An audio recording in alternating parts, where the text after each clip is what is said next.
palabra me da vida, confío en ti, Señor. En nombre del Padre, y del Hijo, y del Espíritu Santo. Amén. Muy buenos días. Hoy es viernes 28 de marzo de 2025, memoria de Sixto III Papa, tercera semana de Cuaresma. El Señor esté con ustedes. Lectura del Santo Evangelio según San Marcos. Gloria a ti, Señor. En aquel tiempo un escriba se acercó a Jesús y le preguntó: ¿qué mandamiento es el primero de todos? Respondió Jesús: el primero es: escucha, Israel, el Señor nuestro Dios es el único Señor.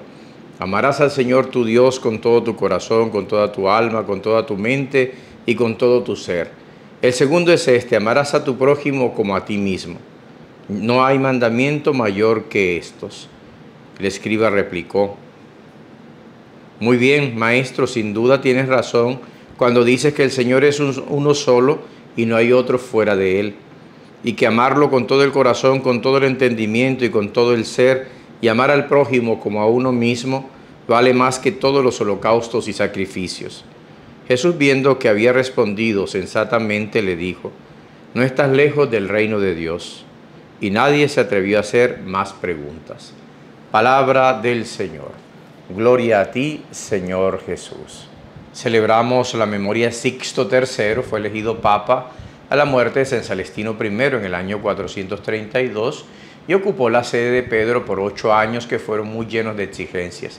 Durante su vida se vio envuelto casi de modo permanente en la lucha doctrinal contra los pelagianos, siendo uno de los que primeramente detectó el mal y combatió la herejía que había de condenar al Papa Zósimo. De hecho, Sixto escribió 2 cartas sobre este asunto, enviándolas a Aurelio, obispo que condenó a Celestino en el concilio de Cartago, y a San Agustín. Se libraba en la iglesia la gran controversia sobre la gracia sobrenatural y su necesidad tanto para realizar buenas obras como para conseguir la salvación. Pelagio fue un monje procedente de las Islas Británicas. Vivió en Roma varios años ganándose el respeto y la admiración de muchos por su vida ascética y por su doctrina de tipo estoico, según la cual el hombre es capaz de alcanzar la perfección por el propio esfuerzo, con la ayuda de Dios solamente extrínseca, buenos ejemplos, orientaciones y normas disciplinares, etc. Era un voluntarista. Además, la doctrina llevaba anexa la negación del pecado original y consecuentemente rechaza la necesidad de la redención de Jesucristo. De ahí que se deriva a la ineficacia sacramentaria. Todo un monumental lío teológico basado en principios falsos que naturalmente Roma no podía permitir. Y no fue solo esto, el nestorianismo acaba de ser condenado en el concilio de Éfeso en el año 431, un año antes de ser elegido Papa Sixto III. Pero aquella doctrina equivocada sobre Jesucristo había sido sembrada y las consecuencias no desaparecerían con las resoluciones conciliares. Nestorio procedía de Antioquía y fue obispo de Constantinopla. Mantuvo una cristología imprecisa en la terminología y errónea en el conceptual, afirmando que en Cristo hay 2 personas y negando la maternidad divina de la Virgen María.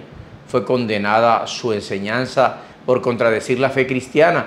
Después de su sede, recluido o desterrado al monasterio de San Eutropio en Antioquía, muriendo impenitente fuera de la comunión de la Iglesia. El Papa Sixto III intentó con notable esfuerzo reducirlo a la fe sin conseguirlo, y a pesar de sus inútiles esfuerzos, tergiversaron los nestorianos sus palabras, afirmando que el Papa no les era contrario. Llovieron al Papa las calumnias de sus detractores. El propio emperador Valentiniano y su madre Plácida impulsaron un concilio para devolverle la fama y el honor que estaba en entredicho. Baso, uno de los principales promotores del alboroto que privaba injustamente de la fama al sumo pontífice, muere arrepentido y tan perdonado que el propio Sixto le atiende espiritualmente al final de su vida y le reconforta con los sacramentos. Como todo santo ha de ser piadoso, también se ocupó antes de su muerte, en el año 440 y en Roma, de reparar el y ennoblecer pues la antigua Basílica de Santa María la Mayor, que mandó construir el Papa Liberio, la de San Pedro y la de San Lorenzo. Ahí tenemos estos grandes santos, donde se daban pues grandes y peligrosas herejías para la continuidad y el fundamento de la Iglesia, pero el Señor siempre sale vencedor a través de estos grandes santos. San Marcos en el capítulo 12 nos dice que en ese tiempo un escriba se acercó a Jesús y le preguntó: ¿qué mandamiento es el primero de todos?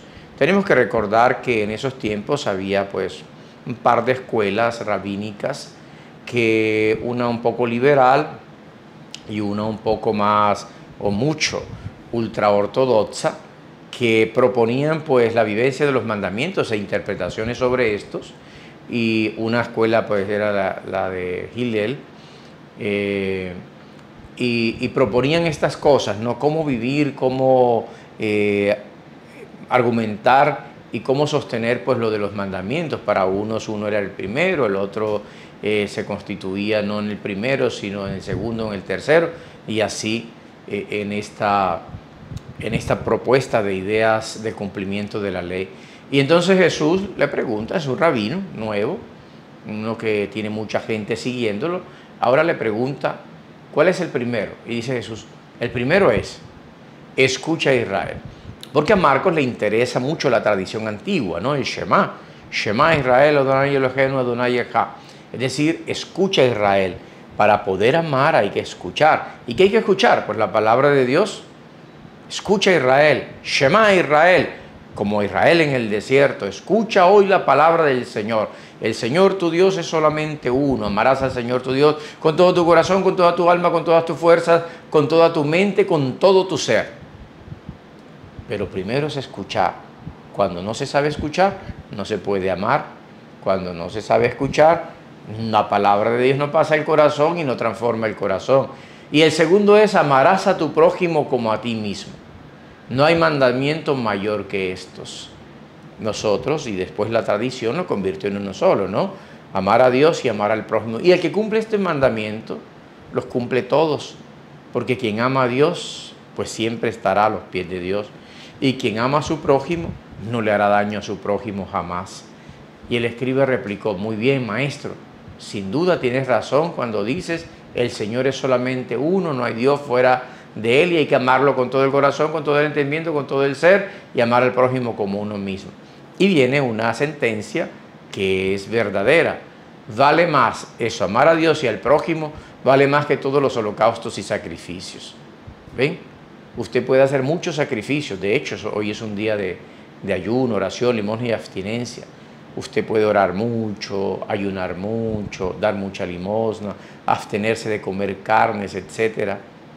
Pero si está hablando mal de la gente, si está amenazando a los otros, si está buscando cómo pisotear la dignidad de los otros, si está buscando asesinar a los otros, si está buscando destruir la dignidad y la buena fama de los demás, ¿de qué le sirve? Mejor no pase hambre, no dé plata, no haga cosas que no son, que son ritos externos que solamente tienen validez cuando llegan al corazón y lo transforman. Entonces Jesús ve eso y dice: no, esos sacrificios no valen. Y entonces dice Jesús a este escriba: oiga, usted respondió cesantamente, está en el camino que es, usted no está lejos del reino de Dios. Y ya, no le hicieron más preguntas. Amar a Dios y al prójimo, eso vale más que miles de sacrificios, miles de procesiones, miles de oraciones, miles de tantas cosas. ¿Es malo hacerlas? No, es bueno hacerlas.